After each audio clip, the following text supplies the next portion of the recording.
और महालक्ष्मी सेल्स आपके लिए तैयार है लेटेस्ट कंज्यूमर अप्लायंसेस के साथ। Branded air conditioners, best brands, best offers के साथ आपके लिए अवेलेबल है महालक्ष्मी सेल्स में। एयर कूलर्स जो आपके पूरे घर में ठंडी हवा से आपके दिन को और खुशनुमा बनाए। Single door refrigerator, double door refrigerators, inverter battery, deep freezers, विजी cooler, LED televisions, semi and fully automatic washing machines, water purifier, RO plus UV, आटा चक्की, water dispensers, water coolers, mini refrigerators, सभी appliances बेस्ट ब्रांड्स के best offers के साथ आपके लिए available है Mahalaxmi sales में। टिटवाळा येथील केएनटी शाळा प्रशासनाकडून तिप्पट दराने ठराविक दुकानातूनच गणवेश खरेदी करण्याची सक्ती पालकांवर केल्यानं या विरोधात पालकांनी शिक्षण विभागावर 3 वेळा आंदोलन छेडलंय। मात्र तरीही संबंधित शाळा प्रशासनावर कोणतीही कारवाई होत नाहीये। यासाठी आज पुन्हा या पालकांनी केडीएमसीच्या शिक्षण मंडळ कार्यालयात ठिय्या मांडत आंदोलन केलं। आम्ही 25 जून 2026, 2 जुलै 2026 आणि 13 तारखेला आत्ताच्या तेव्हा त्यांना जाग आली आणि त्याच्यानंतर त्यांनी एक पत्रक काढलं। आज जो निषेध आंदोलन जे आम्ही घेतलंय तो पत्रक आम्ही म्हणजे अतिशय ही दिशाभूल देण्याचा करण्याचा जो प्रकार आहे हा शिक्षण मंडळाच्या माध्यमातून झालेला आहे। कारण की आम्ही 25 तारखेला सगळे पुरावे देऊन सुद्धा यांनी शासनाला एक प्रस्ताव पाठवलाय।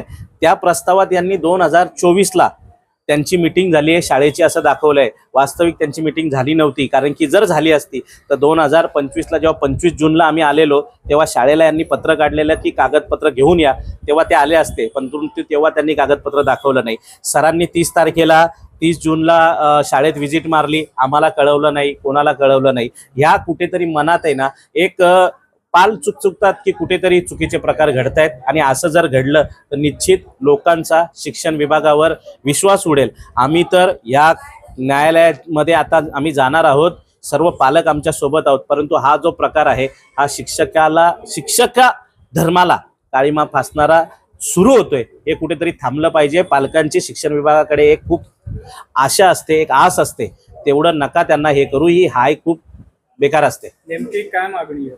आमची मागणी अशी आहे की जे अव्वाच्या सव्वा दराने 2700 रुपयाला जे पुस्तकं युनिफॉर्म विकली गेली तर ती युनिफॉर्म त्याचे यांनी पूर्ण म्हणजे बदली करायला सांगितलेत, पैसे ते देणार आहेत बोललेत, पण तो तोंडी आदेश आहे, ते काय आम्हाला देत नाही। मी तुम्हाला फक्त एक फोटो दाखवतो इथे का एका दुकानात तशाच युनिफॉर्म हा 900 रुपयापासून चालू होतोय, बरोबर, आणि त्याच बाजूच्या दुकानात जिथे कंपल्सरी घ्यायचे तिथे 2700 रुपयापासून। पण तुम्ही युनिफॉर्म आधी घेतलेत, विद्यार्थ्यांनी वापरलेत आणि त्यानंतर तुम्ही आंदोलन केल्यामुळे ते आता वापरलेले युनिफॉर्म देता येणार नाहीत असं एक त्यांचं म्हणणं आहे। वास्तविक ना की असा प्रकार नाहीये, सगळ्यांच्या बाबतीत नाहीये। आमचं म्हणणं काय, तुम्ही युनिफॉर्म नाही परत करणार आहेत ना, बरोबर, तर पैसे रिफंड करा, त्यांना डिस्काउंट द्या, जे काय आहे, परंतु ते हे बोलतायत की त्यांनी दिलं पाहिजे, परंतु शाळा मान्य करत नाही। दुकानवाला तयार आहे, पण दुकानवाल्याचा आणि शाळेवाल्याचं साटेलोटा असल्यामुळे शाळा त्या गोष्टीला मान्य नाहीये। दुकानवाला तयार आहे रिफंड करायला। दुसरी गोष्ट की मला सांगा मॅडम की 1200-1500 युनिफॉर्म एकाच दुकानात कसे काय तयार होऊ शकतील? त्याला कंपल्सरी माहित आहे म्हणूनच ना, मग दुसऱ्या कुठल्याच दुकानात ती नाही आहेत युनिफॉर्म। आत्ता झाले असतील, आम्ही 25 जूनला जेव्हा हे केलं त्याच्यानंतर झाले असतील, पण मग त्याच्या आधी घेतलेले आहेत ना। असं कुठे होतं का? 2-2, 3-3 पालक आहेत, ते काय करतील बिचारे?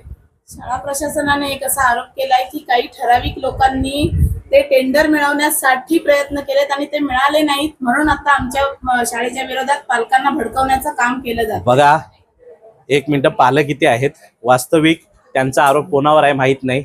आम्ही त्यांच्याकडे लेखी जर काही पण तसा पुरावा असेल, बघा टेंडर किंवा काही पण, तो फोन कॉल करतो, व्हॉट्सअपला मेसेज करतो, कुठेतरी बैठक करतो, त्या बैठकीची त्यांना तारीख माहीत असेल, कोणाच्या रेफरन्सने गेला असेल हे माहीत असेल, बरोबर, हे असेल तर त्यांनी त्यांच्यापर्यंत न्यायालयीन लढाई लढावी, कायदेशीर तक्रार करावी, पण खोटे नाटे गुन्हे करून आरोप करून तुम्ही काय साध्य करणार?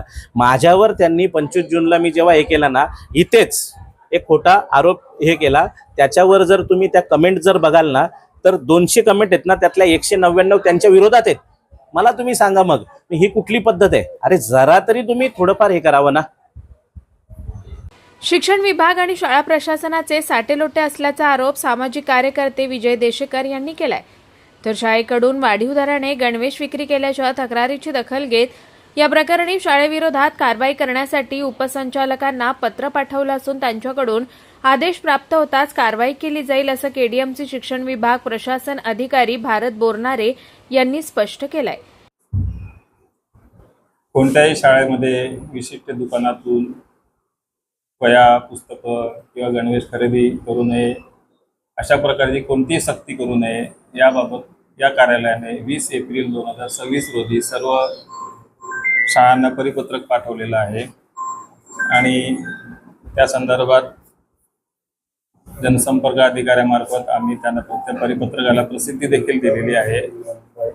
त्यानंतर शाळा सुरू झाल्यानंतर या शाळेमध्ये असा प्रकार घडला तो जून महिन्याच्या अखेरीस निदर्शनास आला आहे. तर शाळेने ज्या गाईडलाईन्स आहेत, माननीय शिक्षण संचालकांच्या गाईडलाईन्स आहेत किंवा कुठल्याही युनिफॉर्मची किंवा विशिष्ट दुकानातून खरेदी करू नये याबाबतच्या सक्ती करू नये याबाबत जे मार्गदर्शक सूचना आहेत त्यांचा भंग केला आहे. याबाबत आम्ही माननीय विभागीय शिक्षण उपसंचालक मुंबई विभाग मुंबई यांच्याकडे शाळेवर कारवाई करण्यासाठी प्रस्ताव सादर केलेला आहे.